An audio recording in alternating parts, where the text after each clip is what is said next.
अस्सलामु अलैकुम वरहमतुल्लाहि वबरकातुहू। इन्नल हम्दुलिल्लाह नहमदुहु व नस्तईनुहु व नस्तगफिरुहु व नऊज़ु बिल्लाहि मिन शुरूरि अनफुसिना व मिन सय्यिआति अमालिना।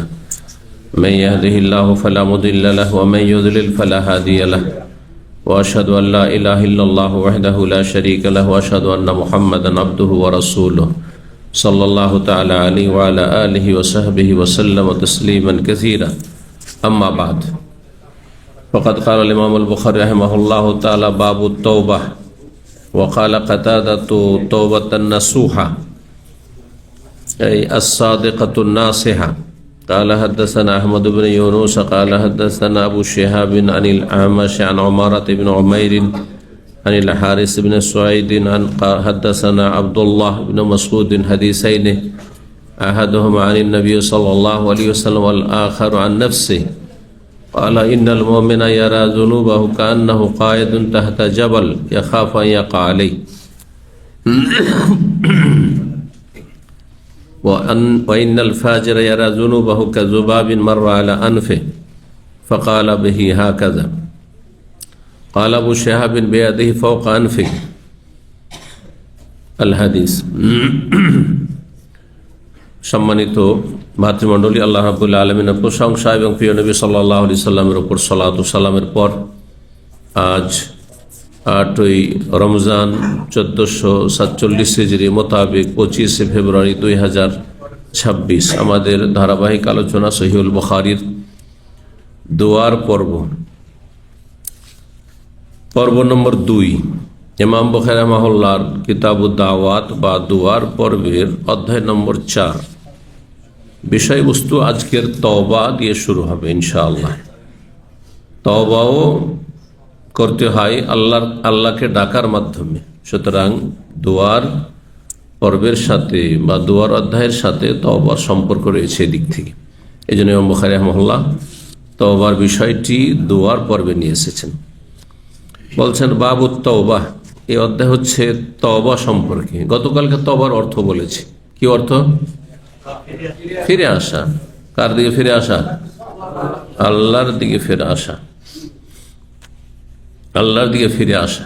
আল্লাহর দিকে যখন বান্দা ফিরে আসে ভুল সংশোধন করে ভালো মানুষ হওয়ার জন্য, তখন আল্লাহ তার রহমত নিয়ে, মাগফিরাত মার্জনা নিয়ে, ক্ষমা নিয়ে, বরকত নিয়ে, অনুগ্রহ নিয়ে ফিরে আসেন। এই জন্য আল্লাহর নাম হচ্ছে তাওয়াব। আল্লাহর নাম হচ্ছে তাওয়াব। জি, কোরআনে কারিমে অনেক যে আল্লাহর এই গুণবাচক নাম রয়েছে, 99টি নামের অন্যতম নাম হচ্ছে আত-তাওয়াব, মানে তওবা গ্রহণকারী। আল্লাহ যে তাওয়াব মানে তওবা গ্রহণকারী, কবুলকারী,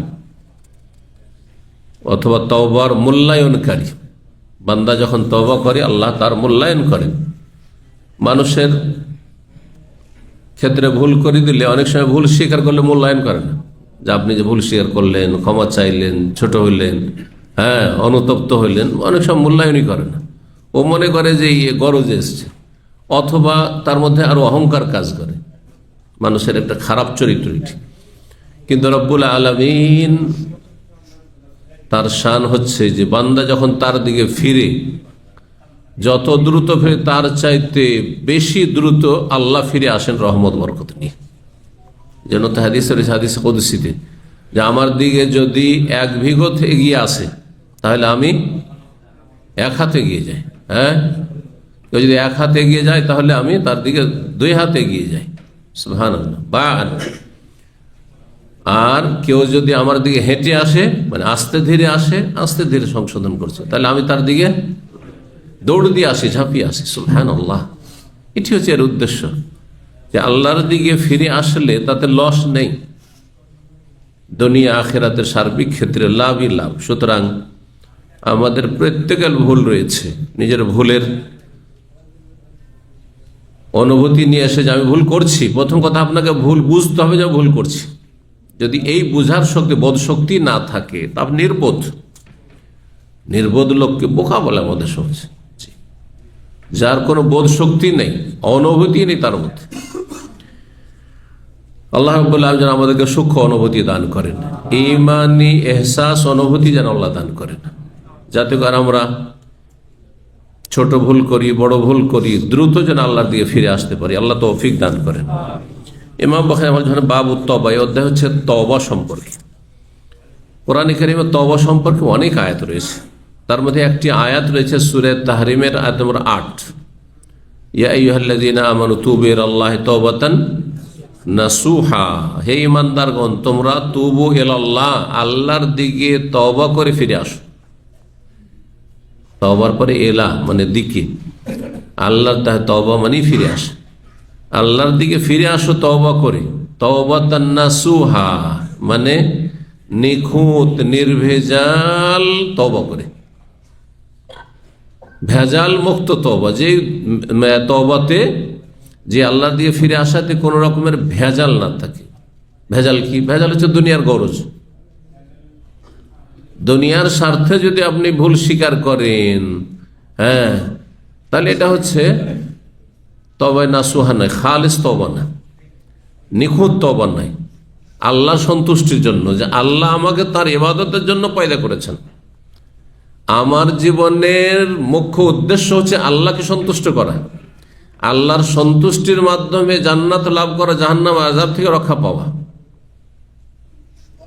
আমার উদ্দেশ্য দুনিয়ার কোনো গরজ নয় যে আমি যদি আল্লাহর কাছে তওবা না করি তো কোনো বালা মুসিবত চলে আসতে পারে, তো দুনিয়ার ক্ষয়ক্ষতি হয়ে যেতে পারে, আমার ব্যবসা বাণিজ্যে ধস নেমে যেতে পারে, আমার রাস্তাঘাটে অ্যাক্সিডেন্ট হইতে পারে, আমি অসুস্থ হয়ে যেতে পারি, আমার আপনার পরিবারের ক্ষয়ক্ষতি হইতে পারে, আমার ছেলে মেয়েগুলো খারাপ হয়ে যেতে পারে, আমার স্ত্রী খারাপ, আমি খারাপ তো আমার স্ত্রী খারাপ হয়ে যেতে পারে।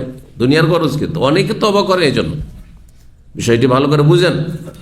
অধিকাংশ লোক যারা আল্লাহর কাছে ভুল স্বীকার করে এই ভয় যে কি জানি আমি যে খারাপ, আমি যে চরিত্রহীন, আমি যে পরনষ্ট, আমার স্ত্রী পরনষ্ট না হয়ে যায়, আমি যে খারাপ পরকে লিপ্ত, তো আমার মেয়েগুলো খারাপ না হয়ে যায়, আমার ছেলেগুলো আবার খারাপ না হয়ে যায়, আমি যে হারাম খাচ্ছি তো আমার ছেলে মেয়েগুলো মানুষ হবে না।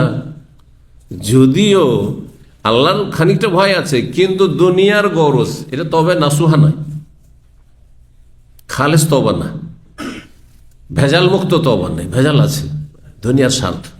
আপনার ছেলেমেয়েরা বড় হোক, লাভবান হবেন আপনি, ছেলেমেয়েরা শিক্ষিত হোক, ছেলেমেয়েরা ভালো মানুষ হোক, তাহলে আপনাকে দেখবে, বৃদ্ধাশ্রম পাঠাবে না। দুনিয়ার গরজ আছে, কিন্তু আল্লাহর সন্তুষ্টিতে দুনিয়ার কোনো গরজ নেই। আল্লাহকে রাজি করাই হচ্ছে আমার জীবনের মুখ্য উদ্দেশ্য।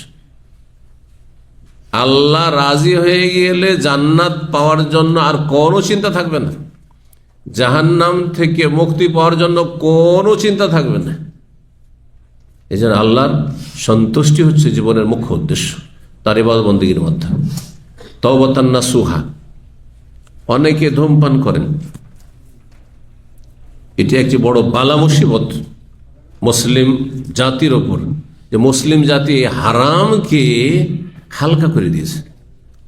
এই হারাম জঘন্য কাজটিকে, যেটি পশুতেও খাই না, এই তামাক পশুতেও খাই না, বকরি ছাগলেও খাই না, কোনো কিছু তো খাই না, তামাক জমিতে চড়বে না।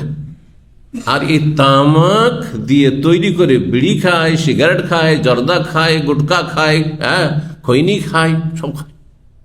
কে? যাদেরকে আল্লাহ সৃষ্টি করেছেন সবচেয়ে শ্রেষ্ঠ করে, কিন্তু তাদের এই পাপের কারণে, এই বদচরিত্রের কারণে সুম্মারা দাদানা আসফালা সাফিলিন, আল্লাহ সবচেয়ে নিচেও নামিয়ে দেবেন। লাকাদ খালাকাল ইনসানা ফি আহসানি তাকওয়িম, নিঃসন্দেহে মানুষকে আমি সবচাইতে সুন্দর অবয়বে গঠনে সৃষ্টি করেছি। মানুষকে এত সুন্দর করেছেন আর এত সুন্দর নিয়ামত দিয়েছেন, বাহ্যিক আর আভ্যন্তরীণ আর সার্বিক, যা পৃথিবীর কোনো মাখলুক আল্লাহ দেননি। যদি ফেরেশতাকে দিয়ে থাকেন আংশিক দিয়েছেন কোনো দিক থেকে, কিন্তু সার্বিক দিক থেকে শ্রেষ্ঠত্ব আল্লাহ রাব্বুল আলামিন মানুষকে দিয়েছেন। এই যে আম্বিয়া রসুলগণ, মুহাম্মদ রাসূলুল্লাহ সাল্লাল্লাহু আলাইহি সাল্লাম সবচেয়ে শ্রেষ্ঠ মানুষ তিনি অবশ্যই ফেরেশতাদের চাইতে, সমস্ত ফেরেশতার চাইতে শ্রেষ্ঠ, অবশ্যই বিশ্বাস করতে হবে আমাকে। বুঝতে পারছেন? জি। শ্রেষ্ঠ যারা বিশিষ্ট মানুষ, তারা বিশিষ্ট ফেরেশতার চাইতে শ্রেষ্ঠ, শুনে রাখেন।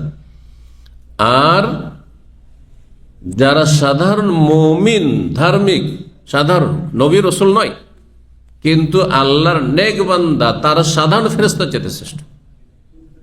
আর জিন তো পরেই রাখেন, যদিও জিনদের মধ্যে মুমিন আছে, হ্যাঁ পরেজগার আছে, আমার চাইতে আপনার চাইতে ধার্মিক হয়তো আছে, কিন্তু সার্বিক দিক থেকে আল্লাহ ফজিলত শ্রেষ্ঠত্ব আল্লাহ রাব্বুল আলামিন মানুষকে দিয়েছেন। লাকাদ খালাকনাল ইনসানা ফি আহসানি তাকওয়িম ওয়া লাকাদ কাররামনা বানি আদম, আদম সন্তানকে আমি নিঃসন্দেহে সম্মানিত করেছি। কিন্তু তার পরের আয়াতি সূরা ৩ সুম্মা রাদাদনাহু আসফালা সাফিলিন, মানুষের পাপাচারের কারণে, অন্যায়ের কারণে, বাঁকা পথে চলার কারণে তাদেরকে একেবারে সবচাইতে নিম্ন স্থানে আমি নামিয়ে দিয়ে থাকি, জাহান্নামে। আল্লাহ রাব্বুল আলামিন যেন আমাদেরকে দুনিয়া আখিরাতে সম্মানিত করেন। বলছিলেন অনেকেই ধূমপান করেন বা জর্দা খান,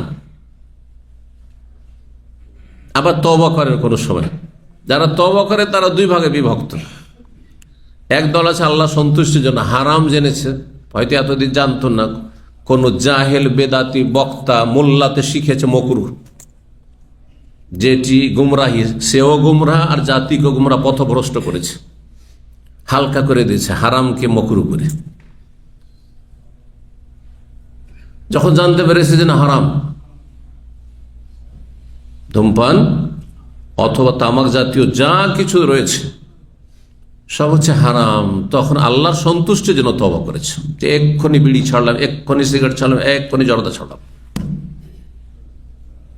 আল্লাহর সন্তুষ্টি। এটি হচ্ছে তওবাতুন নাসুহা। আর এক দল আছে যাদের সংখ্যা বেশি, তারা দীর্ঘদিন বিড়ি সিগারেট ধূমপান বা জর্দা টর্দা খেয়েছে, কিন্তু তারপরে তার ফুসফুসের সমস্যা, তার ক্যান্সার, ব্লাড ক্যান্সারের সমস্যা, অথবা বিভিন্ন রকমের রোগের সমস্যা। ডাক্তারের কাছে গেছে, বলছে আপনি ধূমপান করেন, জর্দা খান, হ্যাঁ, তাহলে আপনার কোনো চিকিৎসা নেই। সাথে সাথে তওবা, সাথে সাথে তওবা। তওবাতুন নাসুহা দুনিয়ার গরজে, নাসুহা খালিস তওবা না, ভেজাল মুক্ত তওবা না, ভেজাল যুক্ত তওবা। তওবা ফিরেছেন তো পাপ থেকে আপনি, কিন্তু আল্লাহ সন্তুষ্টির জন্য ফেরেননি আপনি।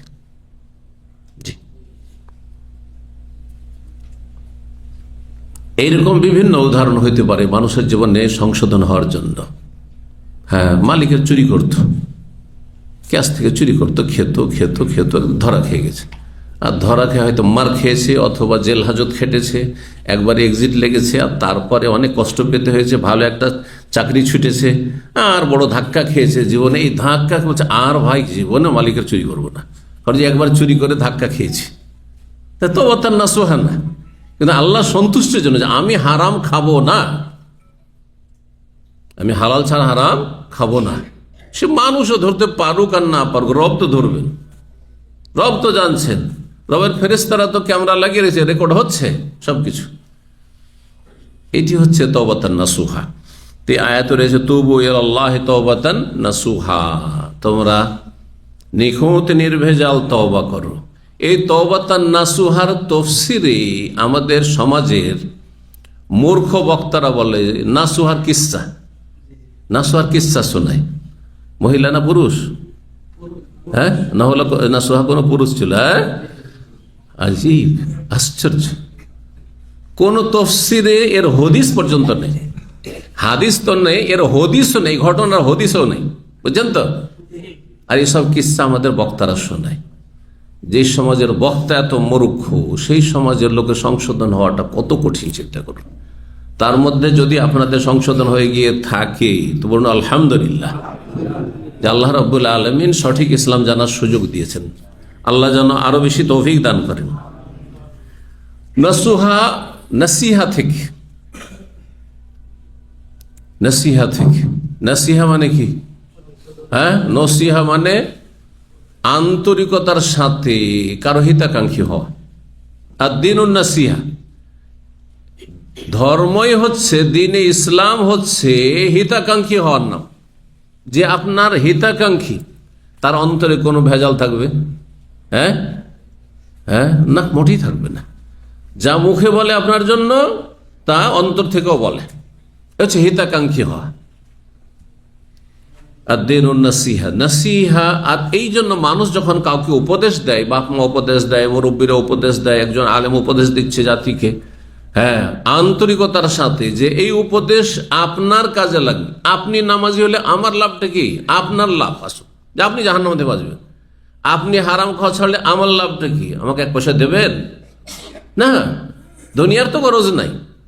যদি আমার অবশ্য স্বভাব আছে যে আমার মাধ্যমে যদি আল্লাহ কাউকে হেদায়েত করে তো 1টা ভাগ পাবো, সেটা ভিন্ন বিষয়, কিন্তু দুনিয়ার তার গরজ নাই।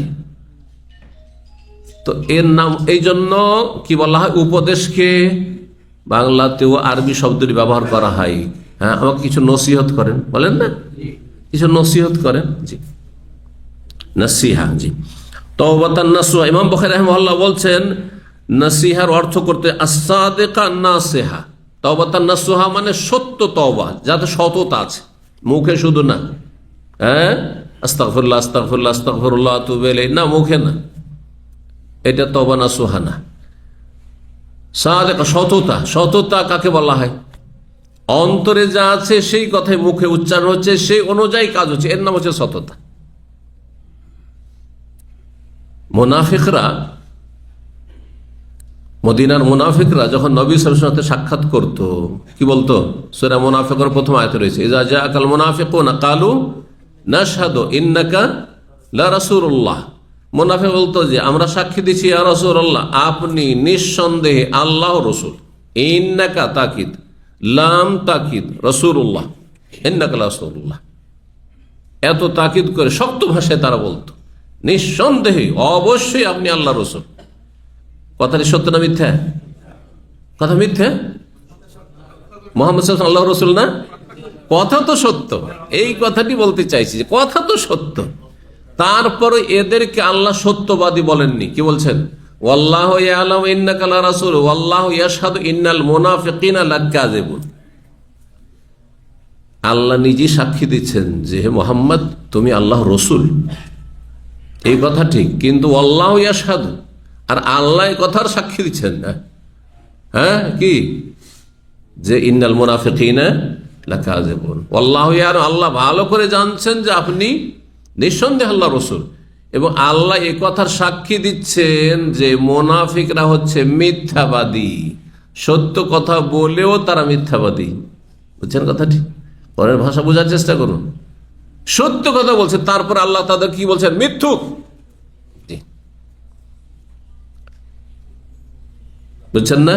কি জন্য? হ্যাঁ, কারণ অন্তরের সাথে কথার মিল ছিল না। এই জন্য বললাম যে মানুষ কাজ করে অন্তর দিয়ে, হ্যাঁ, কাজ করে জবান দিয়ে, কাজ করে অঙ্গ প্রত্যঙ্গ দিয়ে। এই 3টার মিল যদি থাকে তো এর নাম হচ্ছে খুলুসিয়াত, আন্তরিকতা। আপনার যেমন ভিতরে তেমন কথায় তেমন কাজে এইরকম তওবা হইতে হবে। আস-সাদিকা, সত্য তওবা। আর নাসিহা, যেই তওবা হচ্ছে নির্ভেজাল। আরবরা বলে লাবানুন নাসিহুন, যেই দুধে পানি মিশানো হয়নি, খাঁটি দুধ একবারে, ওখান থেকে শব্দটি এসেছে। 6308 নম্বর হাদিস। হাদিস বর্ণনা করেছেন আব্দুল্লাহ বিন মাসউদ রাদিয়াল্লাহু তাআলা আনহু থেকে হারিস বিন সুয়াইদ। বর্ণনা করে বলছেন আমাদেরকে আব্দুল্লাহ বিন মাসউদ রাদিয়াল্লাহু তাআলা 2টি হাদিস শুনিয়েছেন। একটি হচ্ছে নবী সাল্লাল্লাহু আলাইহি ওয়াসাল্লাম থেকে, নবী সাল্লাল্লাহু আলাইহি ওয়াসাল্লামের কথা, আর আরেকটি তিনি নিজের পক্ষ থেকে বলতেন, মানে সাহাবী নিজের উক্তি বলতেন। কালা, তিনি বলেন, ইন্নাল মুমিনা ইয়ারা যুনুবাহু কান্নাহু কায়িদুন তাহতা জাবালিন। মুমিন আর মুনাফিক, বা মুমিন মুসলিম ধার্মিক লোক আর পাপিষ্ট যে অহরহ পাপ করে, এই দুইজনের মাঝে পার্থক্য। জীবনযাপনের ক্ষেত্রে দুইজনের মাঝে পার্থক্য। বলছেন মুমিন মুসলিম একজন যে ধার্মিক, ইয়ারা যুনুবাহু, যদি একটা গুনাহ করে, তারও গুনাহ হইতে পারে, ধার্মিক লোকেরও যদিও কম হবে, কিন্তু গুনাহ হইতে পারে, মানুষ মাত্র ভুল হইতে পারে। যখন কোনো গুনাহ হয়ে যায় তখন মনে করে যে কান্না কায়দুন তাহতা জাবাল, একটা গুনাহ হওয়ার পরে এত ভয় পায় যে মনে হচ্ছে যে একটা ঝুলন্ত পাহাড়ের নিচে বসে আছে, ঝুলন্ত পর্বতের নিচে সে বসে আছে। ইয়াখাফু, আর সে ভয় পাচ্ছে, আইয়া কালি, কখন যায় পাহাড়টি ভেঙে ধসে পড়ে যায় তার ওপর থেকে পাহাড় ঝুলছে, আর পাহাড়ের তলে আপনি গুহাতে আছেন, আর কোনো সাপোর্ট কিছু নেই, তা আশঙ্কা থাকবে না যে কোনো সময় পড়ে যেতে পারে।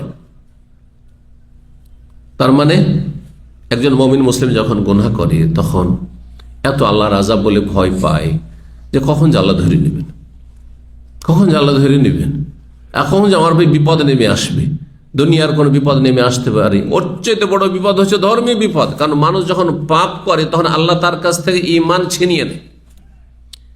আপনার সুস্থতা আল্লাহ যদি ছিনিয়ে নেয়, হ্যাঁ, আপনার হায়াতও ছিনিয়ে নেয়, বাঁচলেন না আপনি, অথবা আপনার টাকা পয়সাও আল্লাহ কেড়ে নিলেন, আমিরকে গরিব বানিয়ে দিলেন, ফকির বানিয়ে দিলেন, আল্লাহ আপনার ছেলে মেয়ে কেড়ে নিলেন, কিন্তু দুনিয়া গেল, দিন গেল, আখেরাত গেছে না? আখেরাত নষ্ট হয়নি যদি আপনি ধার্মিক হন।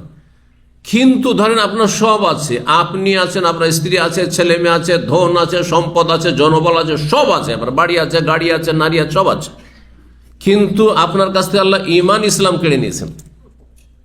ছিলেন একসময় খুব ধার্মিক ভালো মানুষ, এখন চোর লম্পট, কুখ্যাত ব্যক্তি এখন সমাজে একজন, হ্যাঁ, বড়ই চরিত্রবান ছিলেন, মানুষ জানতো না যে আপনি জীবনে কোনোদিন পাপ করেছেন, হ্যাঁ, কিন্তু এখন একজন পাপী হিসেবে মানুষের কাছে পরিচিত। হ্যাঁ, আল্লাহর কাছে আপনি পাপিষ্ঠ, আপনার কাছ থেকে ঈমান সততা আল্লাহ কেড়ে নিয়েছেন। জান্নাত পাবেন? পাবেন? যদি ঈমান হারা হয়ে যান তো জান্নাত পাবেন না মাত্র। আর যদি দুনিয়ার সমস্ত কিছু থাকে, ধন সম্পদ থাকে, তো কতদিন ভোগ করবেন? 60-70 বছর, ব্যাস, তারপর তো না। কি কাজে আসে বলেন? চোখের সামনে তো দেখছেন যে যারা দুনিয়ার রাজা ধীরাজা তারাকেও কাফন দিয়ে শুধু খালি হাতে পাঠিয়ে দেওয়া হচ্ছে, খালি হাতে চলে যাচ্ছে কবরে। তো আপনি কি নিয়ে যাবেন কবরে? আপনার পরিবার আপনার সাথে টাকা পয়সাগুলো বেঁধে দেবে, কাফনে গুজিয়ে দেবে? না, মোটেই দেবেন না। আর দিলে লাভই বাকি, কোনো লাভ নেই। তাহলে যেটা আপনার কাজে আসবে, যে নিয়ামত, সেটি সবচেয়ে বড় নিয়ামত, সেটি হচ্ছে ঈমানের নিয়ামত, ইসলামের নিয়ামত, ধার্মিকতার নিয়ামত, আল্লাহ ভীরুতা তাকওয়ার নিয়ামত। সেই নিয়ামতকে রক্ষা করে। তো যখন মানুষ পাপ করে, একজন ধার্মিক মানুষ, তখন এত ভয় পায় যে কখন আল্লাহ নিয়ামত ছিনিয়ে নেবেন, সুস্থতা ছিনিয়ে নেবেন, অথবা কোনো ছেলে মেয়ের ওপর বিপদ আসবে, কোন স্ত্রীর উপর বিপদ আসবে, টাকা পয়সার ব্যবসা বাণিজ্যের চাকরির উপর বিপদ আসবে, আমার হয়তো, আমি ভালো মানুষ, হয়তো আসামির কাঠ গড়াই গিয়ে হাজির জেল খাটতে হবে, কোনো বিপদ আসতে পারে, দুর্ঘটনার শিকার হইতে পারে, এগুলো তো দুনিয়ার। কিন্তু এর চাইতে বড় আল্লাহর আযাব পাকড়াও এটা হইতে পারে যে আপনার বিভিন্ন পাপের কারণে মুমিন ব্যক্তি ভয় পায় যে কি জানে কখন আল্লাহ আমার কাছ থেকে, হ্যাঁ, দিনদারি ঈমানদারি ছিনিয়ে নেবেন, আর আমি নামাজি ধার্মিক বেনামাজি না হয়ে যাই। আমি একজন আল্লাহ পরকালে বিশ্বাসী, আমি আবার ওই সেকুলার নাস্তিক না হয়ে যাই। হচ্ছে মানুষ মাদ্রাসা পড়া আলেম গিয়ে কাদিয়ানি হয়ে জাহান্নামে চলে যাচ্ছে, আছে চোখের সামনে আমাদের, চেনি এরকম লোক। আলে কোরআন হাদিস অস্বীকার করে জাহান্নামে চলে যাচ্ছে। মাদ্রাসা পড়ে এসছে, বাংলাদেশ থেকে পাকিস্তান পড়তে এসছে ফ্লাই করে একবারে, তারপরে গিয়ে গুমরাহ হয়েছে। একবারে গর্ত থেকে উঠেছিল, সুফিদের গর্ত থেকে উঠেছিল, পীর মুরিদের গর্ত থেকে উঠে আসার পর আবার আষাঢ়কে এমন বড় গর্তে পড়েছে যে আর উঠার কোনো চান্সই নেই। নাসাউল্লাহ সালামাত ওয়াল আফিয়া। তাহলে কোরআন বলছে হাদিস টাদিস মানি না, তো হাদিস ছাড়া আজান দেন তো।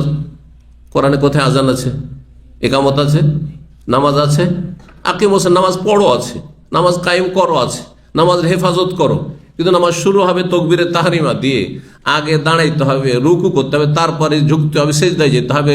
আরে এক রাকাতে দুটো সেজদায়, একটা রুকু, এগুলো আছে কোথায়? হ্যাঁ, কোন আয়াতে আছে? কোথাও নেই। তাহলে যে বলবে আমি শুধু কোরআন মানি, সে মুসলিম থাকতে পারে না, সে মুসলিম না। এত বড় গুমরাহিতে লিপ্ত হয়েছে মাদ্রাসা পড়ে, তা আপনি গুমরাহ হইতে পারেন না? আল্লাহর কাছে সবসময় দোয়া করবেন, পাপের কুফল, পাপে যে জড়াবে আল্লাহর নিয়ামত ছিনিয়ে নেবেন। আর সবচেয়ে বড় নিয়ামত হচ্ছে আপনার ঈমান, ইসলামের নিয়ামত, যার মাধ্যমে আপনি জান্নাত যেতে পারবেন। দুনিয়ার নিয়ামত দিয়ে জান্নাতে যেতে পারবেন না যদি ঈমান না থাকে।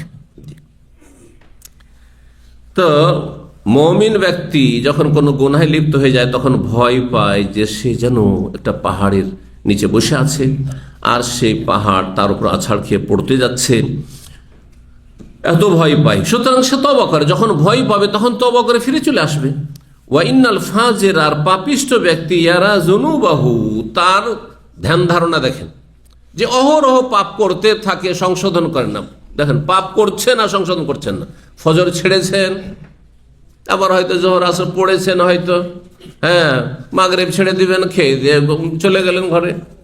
অথবা অন্য হারাম কাজ করলেন, নামাজটা পড়ছেন কিন্তু অন্য হারাম কাজ করলেন, আপনি হারাম খেলেন। আপনি বিভিন্ন পাপ যখন মানুষ করতে থাকে তখন তার অনুভূতি হ্রাস পেয়ে যায়, অনুভূতি থাকে না। যেমন আমাদের শরীর টাচ করলে কিন্তু বুঝতে পারছেন যে শরীর কিছু টাচ করেছে, তাই না? কিন্তু যখন শরীর অবশ হয়ে যায় না, শূন্য হয়ে যায় না, অবশ হয়। দীর্ঘক্ষণ বসে থাকার কারণে এমন হয়েছে, যদি আপনি খামচিও দেন তাও বুঝতে পারবেন না। জানছেন না? জি হ্যাঁ, ঠিক ওই রকমই যেমন মানুষ যখন পাপ করতে থাকে তখন পাপকে পাপই মনে হয় না, অপরাধকে অপরাধী মনে হয় না। ওই যে বেনামাজি সবচেয়ে বড় অপরাধী, কোন অপরাধী মনে করে না আমাদের সমাজে। আরে চুরি করলে অপরাধী হয়, মদ খেলে অপরাধী হয়, জুয়া খেলে অপরাধী হয়, কিন্তু বেনামাজি অপরাধী হয়? বেনামাজিকে খুব খুশির সাথে মেয়ে উঠিয়ে দিয়ে দিচ্ছে, বোন তুলে দিয়ে দিচ্ছে, কোনো ব্যাপার না, যেন অপরাধী নয়। অথচ সবচেয়ে বড় অপরাধ এটি ছিল, কারণ ইমান টিকাবার জন্য নামাজ শর্ত, গতকালকে বলেছি। তো বলছেন ওয়াইনাল ফাজেরা, পাপিষ্ট ব্যক্তি যখন যে বারবার পাপ করতে থাকে, ইয়ারাজুন, তার গুনাহকে কিছুই মনে করে না, কোনো ফ্যাক্টর না। কেমন মনে করে? কাযুবাবিন, মাছির মতো মনে করে। মাছির কাজ হলো ভ্যান ভ্যান করা। মাছি কি করবে? কোন জায়গায়? যেখানে যত বেশি ময়লা আছে, যেখানে যত বেশি দুর্গন্ধ আছে, আতরের জায়গায় তো ভ্যান ভ্যান করবে না মাছি। ওই নাকে করবে, কারণ নাকে কাশপোটা থাকতে পারে বা কাশপোটা গন্ধ থাকতে পারে, নাক হচ্ছে গন্ধের জায়গা। ওই নাকের ডগাতে এসে ডিস্টার্ব করে। আচ্ছা, নাকের সামনে মাছি যখন ভ্যান ভ্যান করে তখন কি আমাদের কোনো পেরেশানি হয়? দিলেন হাত দিয়ে উড়িয়ে দিলেন, তাই না? ওই রকমই গুনাহ একটা করলো, কোনো ব্যাপার না, ফজর ছেড়েছে, আবার হারাম খেয়েছে, আবার গীবত করেছে, আবার চুগলখড়ি করেছে, আবার মিথ্যা কথা বলেছে, অহরহ মিথ্যা কথা বলছে, বিভিন্ন পাপে জড়িয়ে যাচ্ছে। পাপ সম্পর্কে তার কোনো চিন্তাই নেই, ও মনে করছে নাকের ডগায় ভ্যান ভ্যান করা মাছি, মাররা আলা নফিহি, তার নাকে দিয়ে যাচ্ছে সে মাছি। ফাকালা বিহা কাজা, কালার যদি প্রিপজিশন সেলা বা আসে তার মানে তখন আর কথা বলা হয় না, তার মানে করা হয়, কোনো কাজ করা আরবি ভাষায়। ফাকালা বিহা কাজা মানে ফালা বিহা কাজা, তখন এই করলো। তাহলে আবু শাহাব বলছেন এটি বোঝানোর জন্য, বিয়াদিহি ফাওকা আনফিহি, হাতটি নাকের কাছে নিয়ে সে মাছিটিকে উড়িয়ে দিল। সুম্মা কালা, তারপরে তওবার ফজিলত সম্পর্কে হাদিস বর্ণনা করছেন। এটি হচ্ছে দ্বিতীয় অংশ হাদিসের। আব্দুল্লাহ মাসউদ রাদিয়াল্লাহু তাআলা আনহু বর্ণনা করেছেন তার ছাত্র হারিস বিন সুয়াইদকে। হাদিসটি কি, যে বান্দা তওবা করে, তওবা করলাম আমি, আল্লাহ আমাকে মাফ করলেন, তো খুশি তো আমার হওয়া উচিত, তাই না? আমার খুশির চাইতে কত শত কত কোটি গুণ যে খুশি বেশি রব্বুল আলামিনের, চিন্তাই করতে পারেন না আপনি।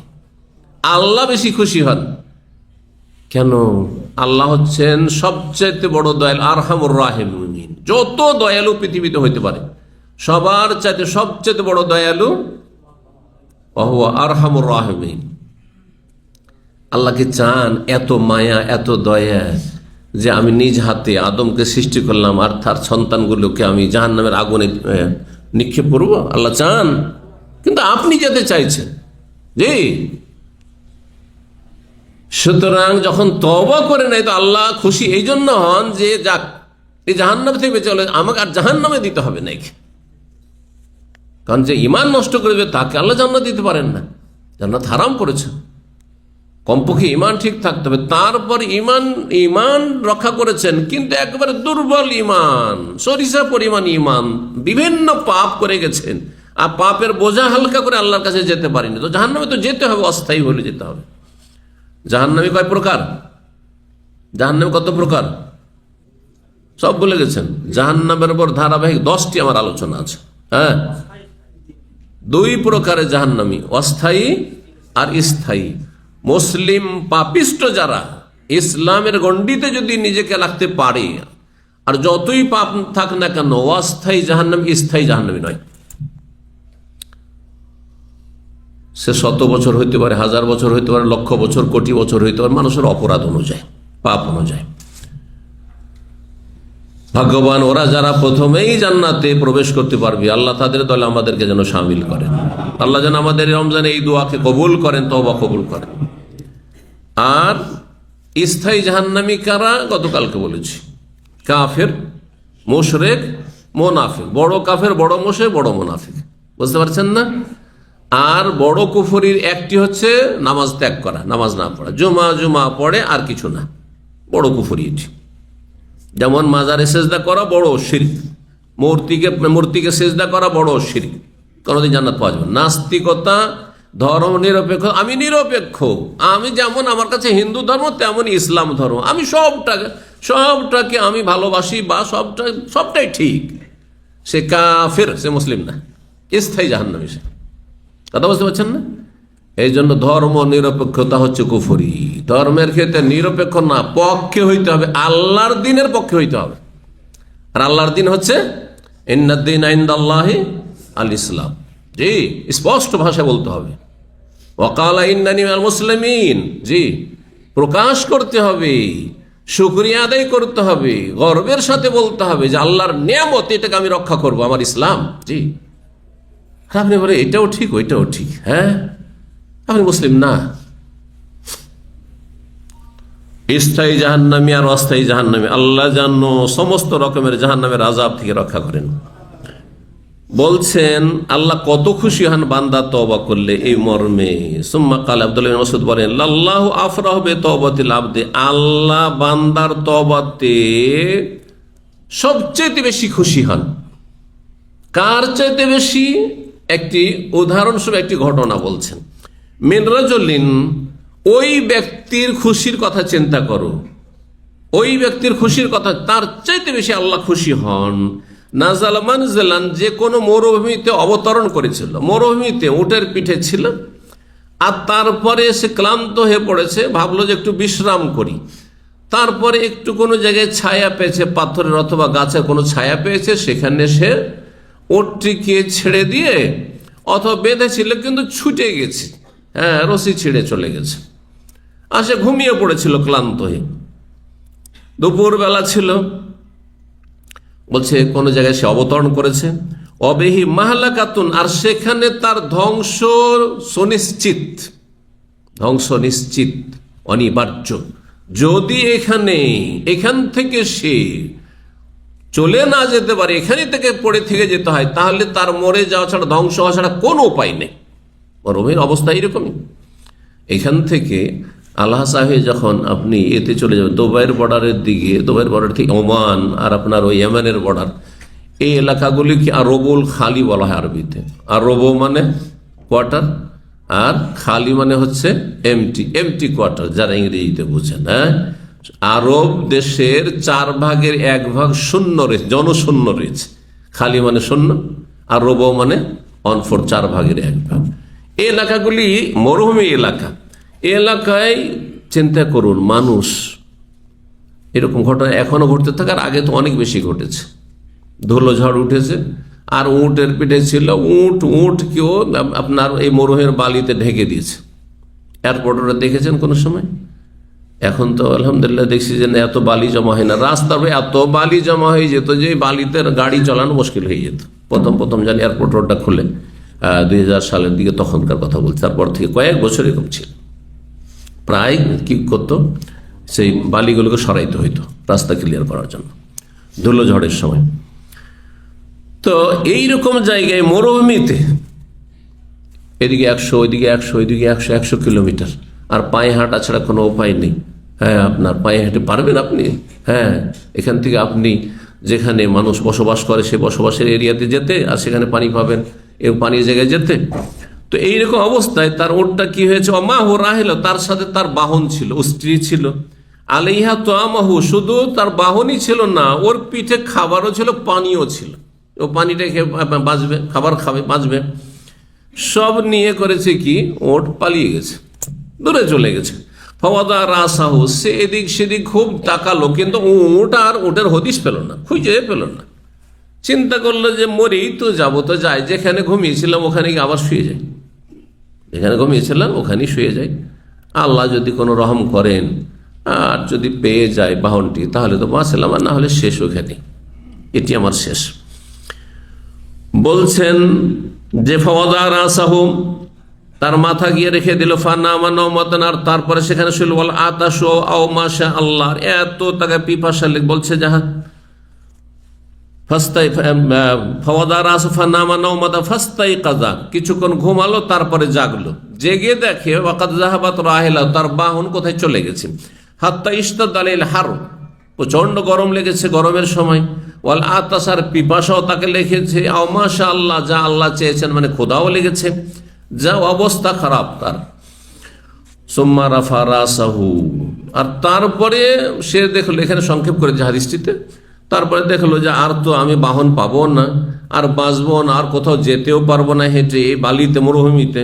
সুতরাং সেখানে গিয়ে আবার ফিরে শুয়ে গেল। আর তারপরে একটু শোয়ার পরে উঠে দেখছে, সুম্মা রাফা রাসা, মাথা উঠিয়ে দেখে, ফাইজা রাহিলা তো ইন্দা, যেই বাহনটি তার হারিয়ে গিয়েছিল, যে বাহনের ভিতরে তার খাবার ছিল, পানীয় ছিল, এবং সেটি তার বাহন ছিল, মরুভূমির জাহাজ ছিল, সেটি তার কাছে মজুদ রয়েছে, ফিরে চলে এসছে। আচ্ছা, এইরকম যদি হয় যে যেখানে আপনার মরে যাওয়া নিশ্চিত, তারপরে আপনি প্রাণ ফিরিয়ে পেলেন, জীবনটা ফিরিয়ে পেলেন, কত খুশি হবে আপনার, কত আনন্দ হবে, চিন্তা করুন তো দেখি। তার চাইতে বেশি খুশি হন কে? আল্লাহ রাব্বুল আলামিন। কিসে? বান্দা যদি তওবা করে, তো একে জাহান্নামে দিতে হলো না, একে কবর আযাব দিতে হলো না, হ্যাঁ, এ জান্নাতে যেতে বাধাগ্রস্ত হলো না। আল্লাহ রাব্বুল আলামিন এত মায়া করেন। অন্য হাদিসে রয়েছে, আল্লাহু আরহামু বিইবাদিহি মিনাল ওয়ালিদাতি বিওয়ালাদিহা। বাচ্চা, শিশু, হ্যাঁ, দুধ পান করা শিশু, 2 মাস 3 মাস 4 মাস 6 মাস 1 বছর 2 বছরের বাচ্চা, তার উপর কত মায়া মায়ের, বলুন তো দেখি। হ্যাঁ, ঠিক না? হ্যাঁ, আগুনে ফেলতে পারবে যদি বলা হয় যে তোমাকে দুনিয়ার রাজত্ব দিয়ে দেবো মা, তুমি তোমার বাচ্চাটিকে আগুনে ফেলে দাও, ফেলবে?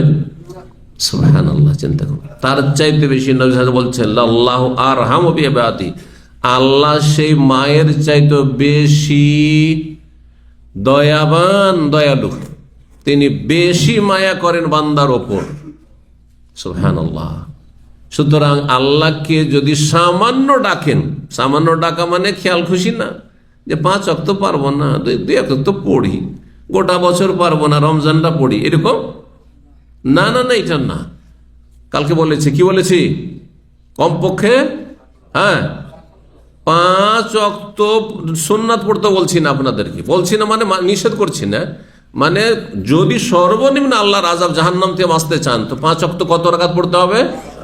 17 রাকাত পড়লে জাহান্নাম থেকে বেঁচে যাবেন। 17 রাকাত পড়লে জাহান্নাম থেকে বেঁচে যাবেন। আর সারা জীবন যদি আপনি নিয়মিত আল্লাহ সন্তুষ্টির জন্য 5 ওয়াক্ত নামাজ পড়েন, এর নামাজ অবশ্যই আপনাকে ধীরে ধীরে আপনার জীবনের পাপ কমিয়ে নিয়ে আসবে, হারাম খাওয়া কমিয়ে নিয়ে আসবে, হারাম দেখা কমিয়ে নিয়ে আসবে, হারাম আচরণ কমিয়ে নিয়ে আসবে, বিভিন্ন পাপ কমিয়ে নিয়ে আসবে, আর আপনি ভালো মানুষ হয়ে যাবেন। ইন্না সলাতা তানহা আনিল ফাহশাই ওয়াল মুনকার। কিন্তু নামাজটা নামাজের মধ্যে হইতে হবে, নামাজটা নামাজের মধ্যে হইতে হবে। এখন এই হচ্ছে মোবাইল, মোবাইলে বিভিন্ন রকমের ভিতরে পার্টস আছে না নেই? মোবাইলের মধ্যে যদি ঘড়ির পার্টস দিই তো মোবাইল চলবে? হ্যাঁ, মোবাইলের মধ্যে মোবাইলের পার্টস লাগবে, ঠিক না? মোবাইলের ব্যাটারি লাগবে, মোবাইলের যা কিছু লাগবে আপনার প্রয়োজন তা লাগবে।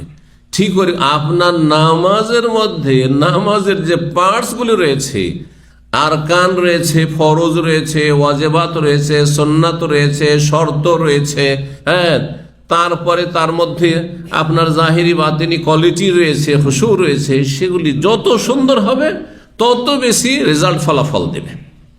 হ্যাঁ, আপনাদের মোবাইল অনেকের যখন তখন দিনে কয়েকবার করে হ্যাং হচ্ছে, হচ্ছে না? হচ্ছে না? কিসের সমস্যা? আপনার মধ্যে সমস্যা না আপনার মোবাইলের সমস্যা? আপনার মোবাইলে যন্ত্রপাতিতে সমস্যা আছে, তাই না? তো অনেকে নামাজ পড়ে, আপনার অনেকে বলে যে ও তো নামাজ পড়ে, তারপরে যে পাপ করে। কোথায়? নামাজ তো পাপ থেকে বাধা দেয়নি। আপনার মোবাইল, আমারও মোবাইল, আপনার হ্যাং হয়, আমার কেন হয়নি? বুঝতে পারছেন না? অথবা আমারটা হচ্ছে আপনারটা হয় না কেন? তাহলে আপনার মোবাইল স্ট্রং আছে, তো এরকম নামাজটা স্ট্রং হইতে হবে। নামাজ স্ট্রং যেমন বললাম যে নামাজের যে দিকগুলি আছে সেই দিকগুলি কমপ্লিট করতে হবে। আল্লাহ তৌফিক দান করেন। 6309 নম্বর হাদিস। হাদিস বর্ণনা করেছেন আনাস বিন মালিক রাদিয়াল্লাহু তাআলা আনহু। তিনি বলেন কালা রাসূলুল্লাহ সাল্লাল্লাহু আলাইহি ওয়াসাল্লাম বলেছেন আল্লাহু আফরাহু বিতাওবাতি আবদিহি, আল্লাহ সবচেয়ে বেশি খুশি হন বান্দার তওবায়, মিন আহাদিকুম, তোমাদের চাইতে, এমন ব্যক্তির চাইতেও, সাকাতা আলা বাইরিহি, যেই ব্যক্তি তার উটকে হারিয়ে ফেলেছে। হ্যাঁ, সে উট থেকে নেমেছিল আর তা ওয়াকাদ আদাল্লাহু ফি আরদিন ফালাতিন, সে মরুভূমিতে উটটিকে হারিয়ে ফেলেছে। তারপর উটটি পেয়ে যায়, যেই সময় ভাবছিল যে আর বাঁচব না, কিছুক্ষণের মধ্যে তো আমি ধ্বংস হয়ে যাব, তারপরে উটটি পেয়ে গেল আর উটের পিঠে চড়ে সহি সালামত সে বাড়িতে ফিরে আসলো। সে কত খুশি হবে, সে কত খুশি হবে। তার চাইতে বেশি রব্বুল আলামিন খুশি হন বান্দা যদি তওবা করে। 5 নম্বর অধ্যায় বলছেন বাবু যাজই আলা শিক্কিল আইমান। এই অধ্যায় হচ্ছে যখন ঘুমাবেন, হ্যাঁ, বা শুইবেন, তখন ডান দিকে কাত হয়ে শুইবেন আপনি। শোয়ার উত্তম তরিকা হচ্ছে ডান দিকে কাত হয়ে, বাম দিকে কাত হয়ে নয়, আর চিত হয়েও না, আর উপর হয়েও না। তাহলে সবগুলির হুকুম শুনে নেন, জায়েজ কি না? ডান দিকে কাত হয়ে শোয়া সবচাইতে উত্তম। এতে আপনার উত্তম, কারণ নবী সাল্লাল্লাহু আলাইহি ওয়াসাল্লাম এই শিক্ষা দিয়েছেন। সবচেয়ে বড় ফায়দা, এতে আপনি বেশি সওয়াব পাবেন, নেকিও পাবেন। যে আপনি কাকে ফলো করছেন? রাসূলুল্লাহ সাল্লাল্লাহু আলাইহি ওয়াসাল্লাম ফলো করছেন, আপনি ইসলামের নীতি ফলো করছেন, সুন্নাতের অনুসরণ করছেন, আপনি সুন্নতি তরিকায় ঘুমাচ্ছেন আপনি ডান দিকে কাত হয়ে। শারীরিক ফায়দা রয়েছে, শারীরিক ফায়দা রয়েছে। হাড়টা আপনার চাপে থাকবে না, ফ্রি হয়ে থাকবে ডান দিকে কাত হয়ে থাকবে। বাম দিকে কাত হয়ে যদি ঘুমান তো হাড়টার উপরে একটা চাপ থাকবে, তাতে আপনার ক্ষতির আশঙ্কা, শারীরিক ক্ষতির আশঙ্কা রয়েছে। চিত হয়ে শোয়া জায়েজ কি না? জায়েজ, কিন্তু উত্তম না। আচ্ছা, বাম দিকেও যদি কাত হয়ে কেউ শুয়ে যায়, তাহলে সেটা জায়েজ কি না? জায়েজ, কিন্তু উত্তম নয়। এই দুটোই জায়েজ হয়ে গেল তাহলে, ঠিক না? চিত হয়ে জায়েজ হলো, বাম দিকে কাত হয়ে শোয়া জায়েজ। কেউ যদি পেটের ভারে উপুড় হয়ে মুখের ভারে শয়, এটি জায়েজ, এটি নিষেধ করেছেন রাসূলুল্লাহ সাল্লাল্লাহু আলাইহি ওয়াসাল্লাম। কেন নিষেধ করেছেন? নবী সাল্লাল্লাহু আলাইহি ওয়াসাল্লাম কারণ বলেছেন, সেই কারণ নবী সাল্লাল্লাহু আলাইহি ওয়াসাল্লাম কিন্তু ডাক্তারি কারণ বলতে আসেননি, কিন্তু নবী সাল্লাল্লাহু আলাইহি ওয়াসাল্লাম যেগুলি এই ধরনের আদব শিষ্টাচার শিখিয়েছেন, খাওয়া দাওয়ার ক্ষেত্রে, ঘুমাবার ক্ষেত্রে, চলাফেরার ক্ষেত্রে, ইত্যাদির ক্ষেত্রে, এগুলোতে কিন্তু শারীরিক ফায়দাও রয়েছে। আজকালকার মেডিকেল সায়েন্স প্রমাণ করছে যে অধিকাংশ বাল্য মৃত্যু, মানে শিশুদের মৃত্যু হয় পেটের ভারে শোয়ার কারণে, পেটের ভারে শোয়ার কারণে। এতে আপনার পুরো ধরনের যতগুলি পেটের ভিতরে নাজুক যন্ত্রপাতি সবগুলি চাপের মুখে থাকছে, সবগুলির উপরে চাপ দিয়ে আপনি শুয়ে আছেন। অনেক মূর্খ মানুষরা অভ্যাস করে নিয়েছে, এমন অভ্যাস করে নিয়েছে যদি ও মাসলা জানেও তারপর একটু ঘুম আসলেও পেটের ভারে হয়ে যাবে, উপরে হয়ে শুইবে। চরম ক্ষতি আপনার জন্য, এবং এটিকে আল্লাহ স্বয়ং ঘৃণা করেন। ইন্না হাযিহি যিজআতুন, হাদিসে রয়েছে, ইউবগিযুহা আল্লাহ, আল্লাহ এটি এইরকম শোয়াকে ঘৃণা করেন। অন্য হাদিসে রয়েছে ইন্না হাযিহি যিজআতু আহলিন নার, জাহান্নামীরা মুখের ভরে উপুড় হয়ে পড়ে থাকবে, জাহান্নামের আগুনে জ্বলবে। সেই জন্য হে মুসলিমরা, তোমরা কাফেরদের মতো জাহান্নামে যে পড়ে জ্বলবে ওই রকম ভাবে তোমরা ঘুমাবে না, শুইবে না। জি। তো ইমাম বুখারী রাহিমাহুল্লাহ যেন অধ্যায় নিয়ে এসেছেন যে ডান দিকে কাত হয়ে আপনি শয়ন করবেন। 6310 নম্বর হাদিস। হাদিস মা আয়েশা রাদিয়াল্লাহু তাআলা আনহা তিনি বলেন, কানা নবী সাল্লি মিনাল লাইলি 11 রাকাত, নবী সাল্লাল্লাহু আলাইহি সাল্লাম রাতে 11 রাকাত সালাত পড়তেন। কত রাকাত পড়তেন? কোন নামাজ এটি? রাতের নামাজ। এর নাম কি? এই নামাজের নাম কে বলতে পারেন? যে বলবেন হাত তোলেন। একজন হাত তোলেন। সালাতুল লাইল মানে রাতের নামাজ, কিয়ামুল লাইল মানে রাতের কিয়াম। হ্যাঁ হ্যাঁ, রমজানে হইলে তারাবি, অন্য মাসে তারাবি নয়। হ্যাঁ, তাহাজ্জুদ, হ্যাঁ তাহাজ্জুদ মানে ঘুম ত্যাগ করে যে নামাজ পড়া হয়। হ্যাঁ, এটা গোটা বছর। জি হ্যাঁ, কিয়াম রমাদান, 5টি নাম, একই নামাজের 5টি নাম, ভিন্ন নামাজ নয়। অর্থাৎ অনেকেই মনে করেন মুসলিম সমাজের যে রমজান মাসে তাহাজ্জুদ আলাদা, তারাবি আলাদা। এই ধারণাটি ভুল।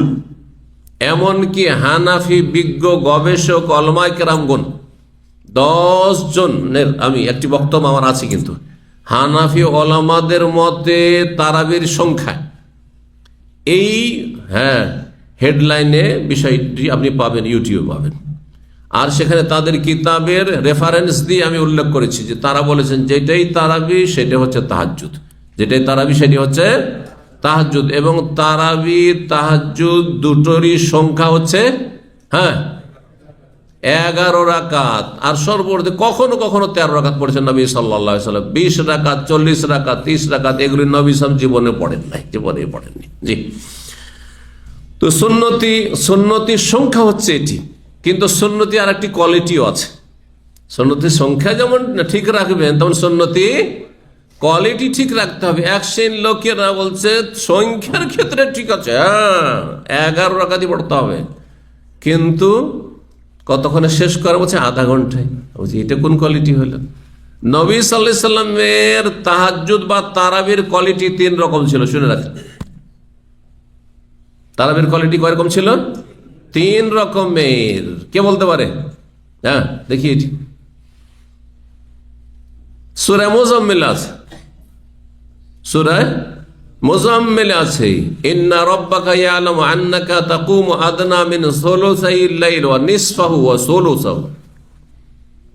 সুলুসাইল লাইল, কখনো কখনো রাতের 2/3 অংশ পড়তেন, 3 ভাগের 2 ভাগ পড়তেন তাহাজ্জুদ তারাবি। আর কখনো হ্যাঁ অর্ধেক পড়তেন নিসফাহু, আর কখনো 1/3 অংশ। আজকালকার রাত আনুমানিক 12 ঘন্টা, আজকাল একটু কম বেশি 12 ঘন্টা। 12 ঘন্টাকে যদি 3 ভাগ করেন তাহলে কয় ঘন্টা করে পড়ে? 4 ঘন্টা। তাহলে সর্বনিম্ন নবী সাল্লাল্লাহু আলাইহি ওয়াসাল্লামের তারাবি বা তাহাজ্জুদ কতক্ষণ ছিল? 4 ঘন্টা। আর যেটা মধ্যম ছিল সেটি ছিল 6 ঘন্টার, অর্ধেক রাত 6 ঘন্টার ছিল।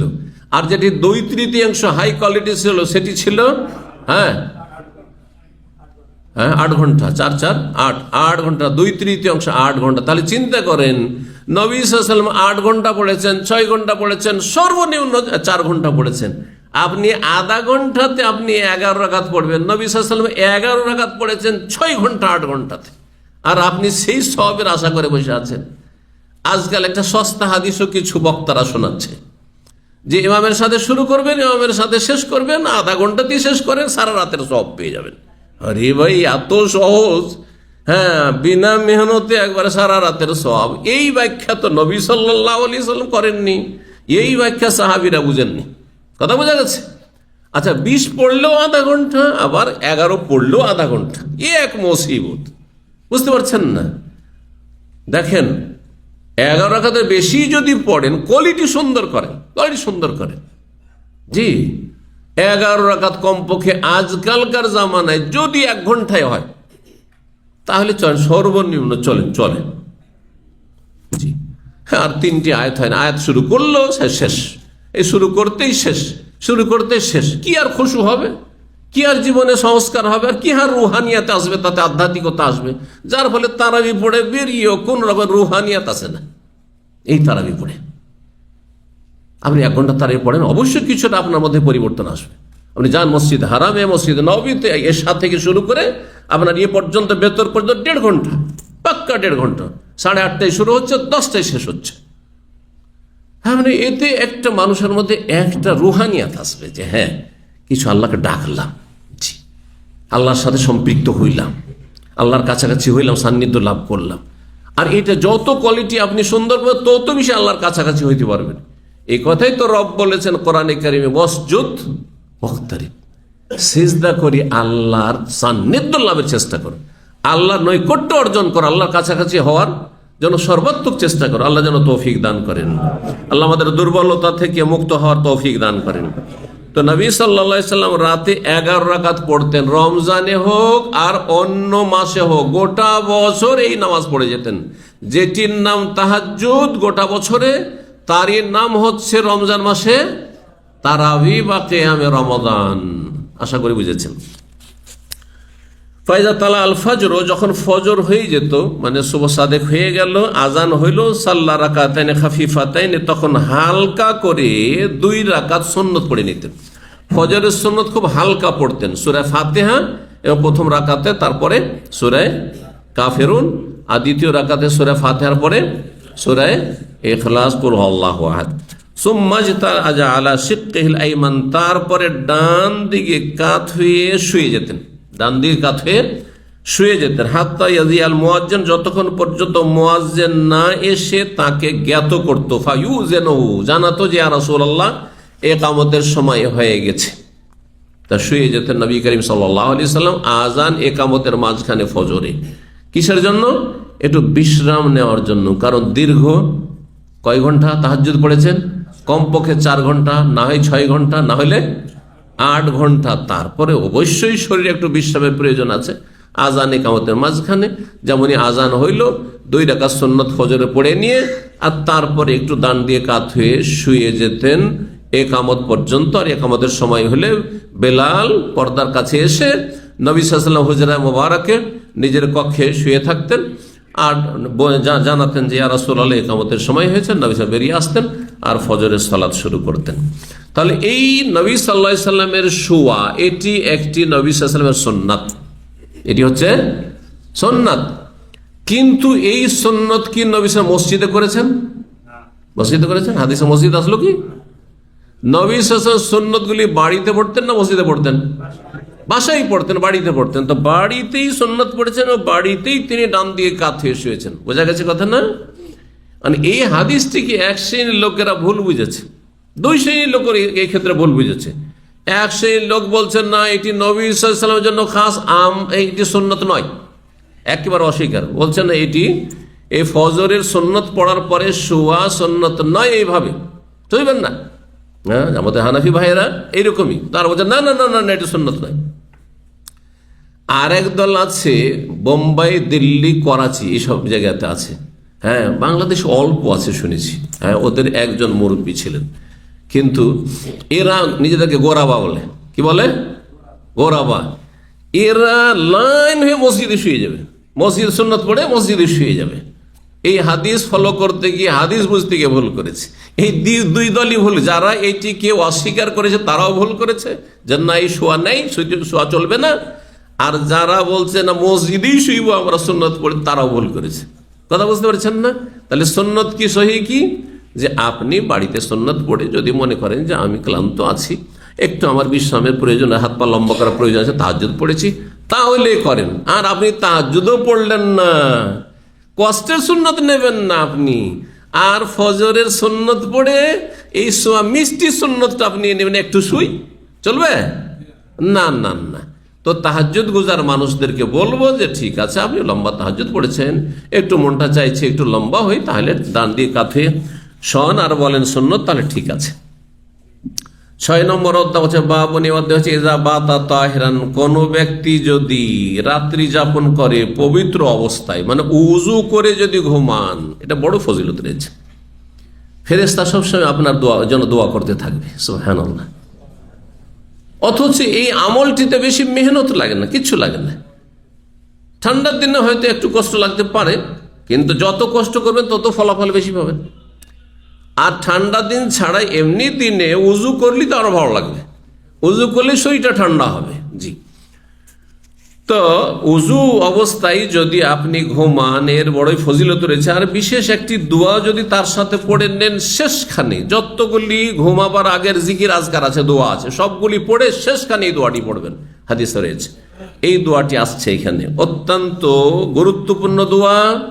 এবং এই দোয়া হচ্ছে আল্লাহর সামনে তৌহিদ, তার একত্বের ঘোষণার দোয়া, আল্লাহর সামনে আত্মসমর্পণের দোয়া।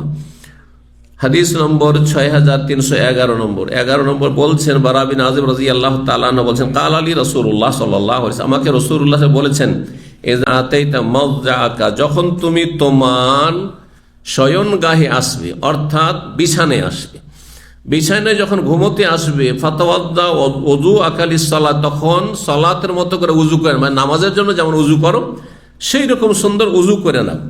সুম্মাজতাজে, এই উযু করা কি সুন্নাত না ওয়াজিব? ঘুমাবার আগে উযু করা সুন্নাত না ওয়াজিব?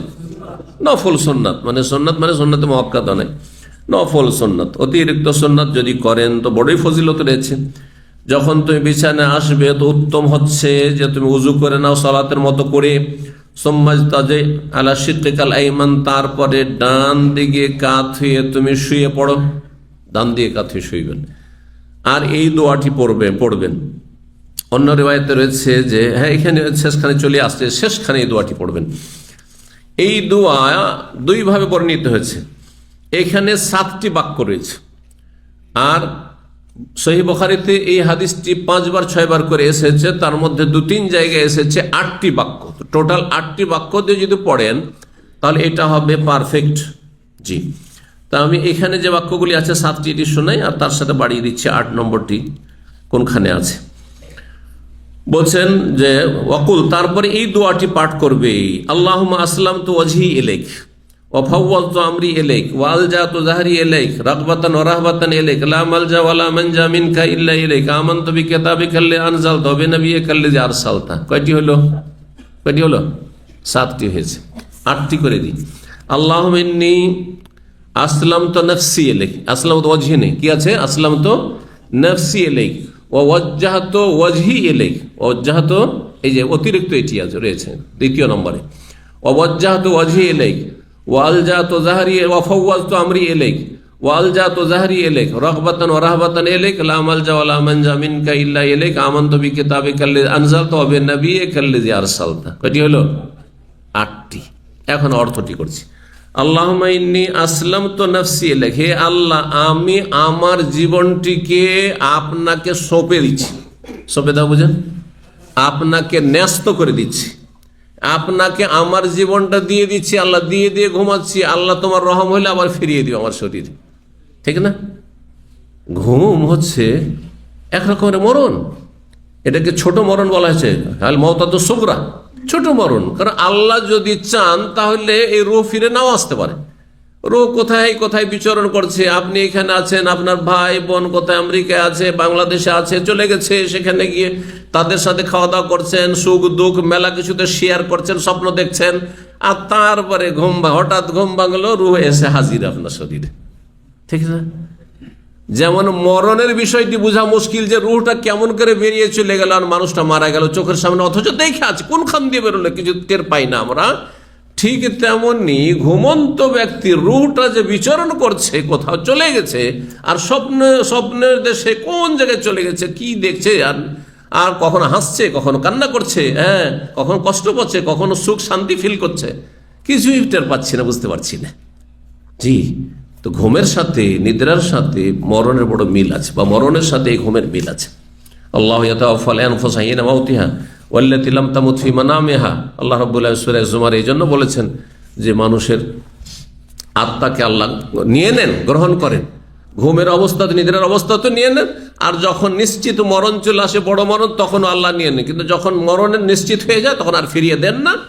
আর ঘুমের অবস্থায় যে আল্লাহ আত্মা গ্রহণ করেন সেটাকে আবার ফিরিয়ে দেন। ওয়ায়ুরসিলুল উখরা ইলা আজালিন মুসাম্মা, একটা নির্দিষ্ট কালের জন্য। জি, আল্লাহু আকবার। তো বলছে আল্লাহুম্মা ইন্নী আসলামতু নাফসি ইলাইক, হে আল্লাহ, কোন কোন রাতে ইন্নী রয়েছে, আল্লাহুম্মা আসলামতু নাফসি ইলাইক, আল্লাহ আমার জীবনটা আপনাকে দিয়ে দিচ্ছি, সোজা কথা, আত্মসমর্পণ করছি। ওয়া ওয়াজ্জাহতু ওয়াজহি, আমার মুখমণ্ডল চেহারা আপনার দিকে ফিরিয়ে দিচ্ছি, অন্যদিকে নয়, দরগা দুর্দার দিকে নয়, মানুষের দিকে নয়, নেতাদের দিকে নয়, পার্টির দিকে নয়, জি, দুনিয়ার স্বার্থের দিকে নয়, পয়সার দিকে নয়, আমি পয়সামুখী না।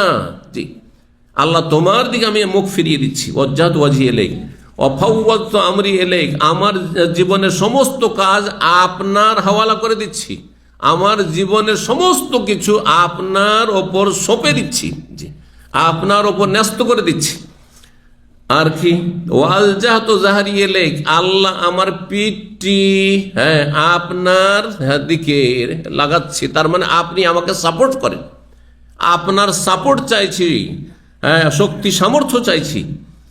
রাগবাতান ওয়া রাহবাতান ইলাইক, তোমার দিকে আগ্রহী হয়ে এবং তোমার ভয়ে। রাগবাতান মানে তোমার দিকে উদ্গ্রীব আগ্রহী হয়ে, ও রাহবাতান মানে তোমার ভয় ভীতি নিয়ে। জি, ছেলেমেয়েরা বাপ মাকে ভালোবাসে না বাসে না? বাসে? ভয় করে না করে না? এই দুটো দেখেন, দুটি আছে। তো ছেলে মেয়ে, ওই ছেলে মেয়ে মানুষ হবে আর মানুষ করতে পারবে যে ছেলে মেয়ে আপনাকে কি করে, ভালোবাসে আর ভয়ও পায়।